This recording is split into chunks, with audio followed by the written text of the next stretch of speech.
even the Arizona Cardinals, which were for some reason used to be in the NFC East, now in the NFC West, they formed some rivalries with the 49ers, Rams, and the Seahawks. That division's pretty built from since 2003 they've been built from kind of pieced together too, but that AFC South. Obviously, me comparing them as a fan, being a Green Bay Packer fan, when you have teams like the Bears, Lions, and the Vikings that have, the Vikings are the newest team in that division, built in or from 1969 or something like that. But there's some history there, so there's a history of hate and history of some bloodbaths of games, I guess you can say, but. Man, the AFC South is just not exciting. That's why when you see a Jaguars Tennessee Titans Thursday night game, you don't get excited for it. But anyway, how about the Detroit Lions? They were my team to not be as bad as everyone predicted. But man alive, you have the Chicago Bears, who are probably worse than what I thought originally too. Had Brian Hoyer come in, looked like Aaron Rodgers today to a point. Winning that game 17-13, I think the final score was, or 17-14 or something. I can't remember the final score. Something along those lines. But the Bears kind of even won more handily than what the final score predicted there. Albeit with a banged up defense. The Detroit Lions, now down to 1-3. You lose your other starting running back in Washington, who was supposed to help Theo Riddick see some carries.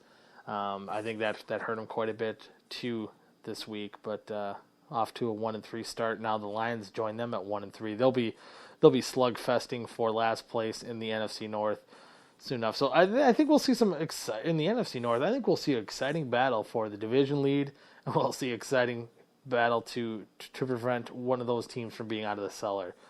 But other than that, I mean, it was a pretty good day of football too. A lot of the games came down to being pretty close to the wire for the most part.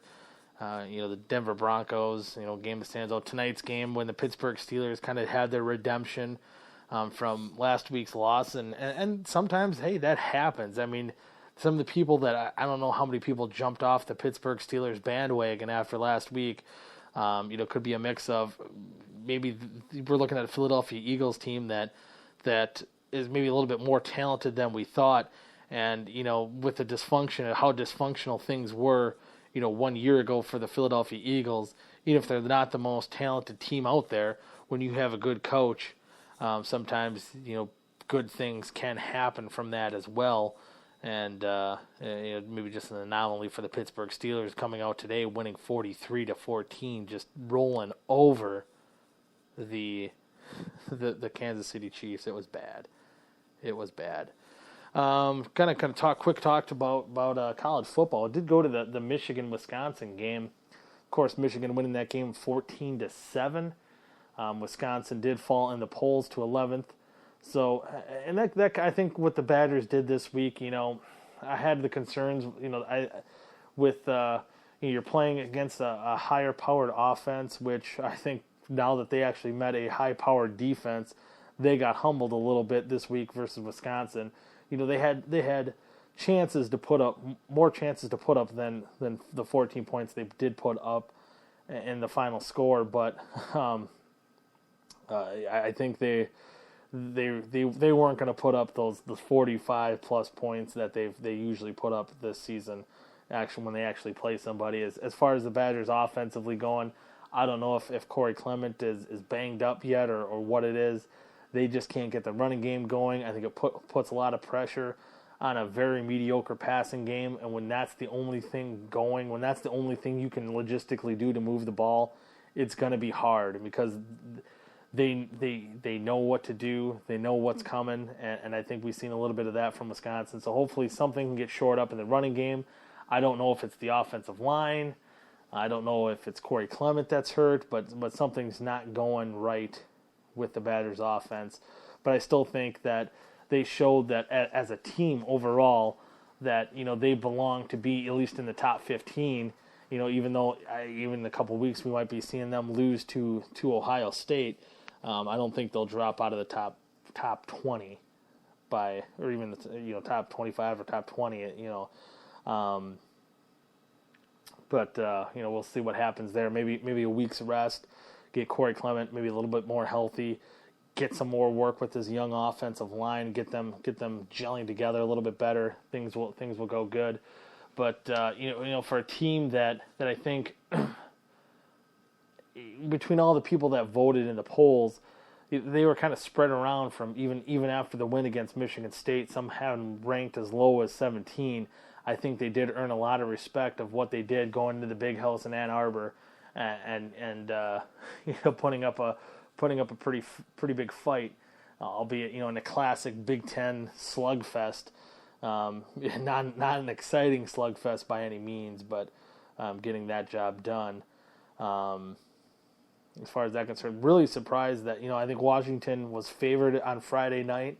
Ended up blowing the doors off of Stanford when they had one of the Heisman hopefuls in that game, and McCaffrey kind of contained him. I think only like 46 yards if I remember correctly. So Washington shows a little bit of their muscle that they're not a flash in the pan either. You had Louisville, Jackson, probably one of the Heisman favorites. I still even think in that loss proved that he's got to be at least still the Heisman favorite out of the Heisman hopefuls right now. He had a pretty good game. Probably the only one player keeping Louisville in that game versus Clemson. Clemson, gets that win, maintains their third ranked spot. I did see where Louisville fell, but obviously I don't think they fell too much, losing by a few points, having a chance to win in the later stages of that game. One of the games that was kind of crazy too, Michigan State losing their second game, falling out of the top 25, losing to Indiana, and kind of just a poorly played game late. It was almost, it seemed like in the first three quarters of that game it played very similar to how the Badgers and Wolverines played, just a few hours before. But towards the end of the game, Indiana got that home field advantage and ended up getting the win there in a field goal in overtime after the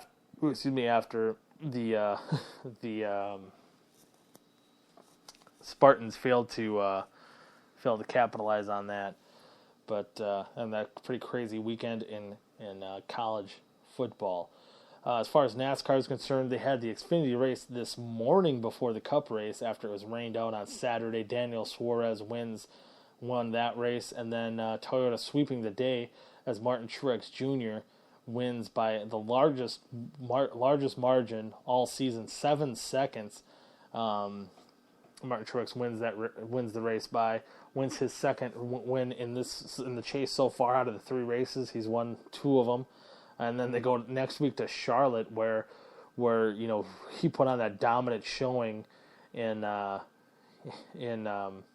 Coca-Cola 600. And I don't think he's going to be as dominant as he was in the Coke 600, but I think easily should be one of the favorites going into that race.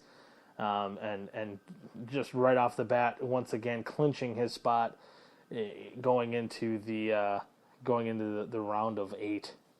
So it'll be interesting to see how that goes. We did see guys like Tony Stewart, Chris Buescher, both Chip Ganassi cars, and Jamie McMurray and Kyle Larson having troubles and falling out of the chase so far. But I think going forward here, I think we're going to see a lot of Toyotas. Hendrick, I don't think they're done out of the fight yet too. In the 2 cars they have in there, and Jimmy Johnson and Chase Elliott. Chase Elliott with a strong 3rd place finish, and you did have Jimmy Johnson who did overcome a pit road penalty to come back and finish 8th. But a lot during that race, he looked like he was maybe even faster than Martin Truex Jr. He was holding off Martin Truex Jr. for a lot of that race, and maybe had a good chance of winning it. So those Hendrick cars, man alive, they're going to be I think a team that we were talking about mid-season that they might not even be in contention in the playoffs here. But now that the playoffs are here, the chase is here. I think they got some stuff figured out. We even seen Jeff Gordon, which I think this is the first top 10 the 88 team has had since Dale Jr.'s been out.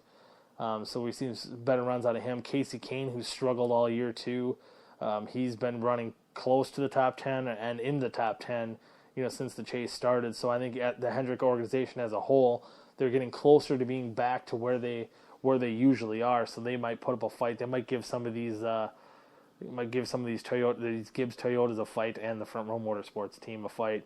But I also wouldn't count out those Penske cars. They might just be lurking in the background. They might be lulling everyone to sleep, and I'm sure Keselowski and Logano will be putting up a pretty good fight too. But with that being said, I'm going to wrap up this week's episode of Sports Talk 920.